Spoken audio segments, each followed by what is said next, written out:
ইরানের সর্বোচ্চ ধর্মীয় নেতা আয়াতুল্লাহ আলী খামেনিকে হত্যার বিষয়টি মোটেই সহজভাবে নেয়নি ইরান, আর তাই এবার রীতিমতো প্রতিশোধ নেয়ার ঘোষণা দিয়েছে দেশটি। আর সেই ধারাবাহিকতায় ট্রাম্প নেতানিয়াহুর মিত্র দেশগুলোতে একের পর এক পাল্টা ড্রোন আর মিসাইল হামলা চালিয়ে রাতের ঘুম কেড়ে নেয়ার মিশনে নেমেছে ইরান। সৌদি আরব, কাতার, কুয়েত সহ নামধারী কিছু মুসলিম দেশ যারা কিনা মূলত ট্রাম্পের মিত্র দেশ হিসেবেই পরিচিত, সেসব দেশ সহ ইসরায়েল, এমনকি যুক্তরাজ্যেরও বেশ কিছু দেশে এবার পাল্টা হামলা চালানো শুরু করেছে ইরান। আর সেই হামলার ভিডিওগুলো একের পর এক তোলপাড় করেছে সামাজিক মাধ্যমগুলো। এবার তেমনি কুয়েতে মার্কিন F-15 এর মতো অত্যাধুনিক যুদ্ধ বিমানকে মিসাইল ছুড়ে আকাশেই ধ্বংস করেছে ইরান, আর সেই ভিডিও ছড়িয়ে পড়েছে সামাজিক মাধ্যমগুলোতে।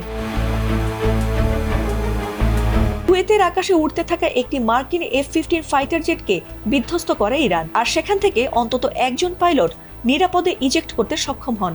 তবে দুর্ঘটনার কারণ সম্পর্কে তাৎক্ষণিকভাবে কোনো মন্তব্য করেনি মার্কিন সামরিক বাহিনী।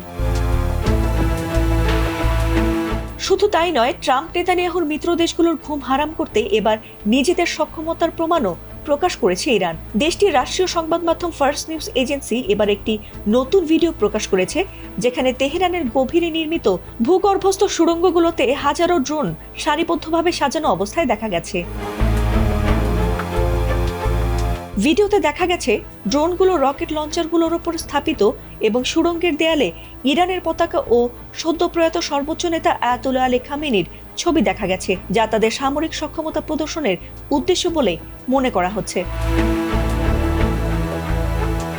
যদিও সেই সূত্রে কোনো নির্দিষ্ট বিস্তারিত তথ্য, যেমন ভিডিওটি কখন ধারণ করা হয়েছে, ঘাঁটির অবস্থান বা ড্রোনের ধরন সম্পর্কে এখনো বিস্তারিত কোনো তথ্য প্রকাশ করা হয়নি। তবে ভিডিওটি সাম্প্রতিক উত্তেজনার মধ্যেই প্রকাশ করা হয়েছে বলে ধারণা করা হচ্ছে। ফাতিমা সুলতানা, ATN বাংলা।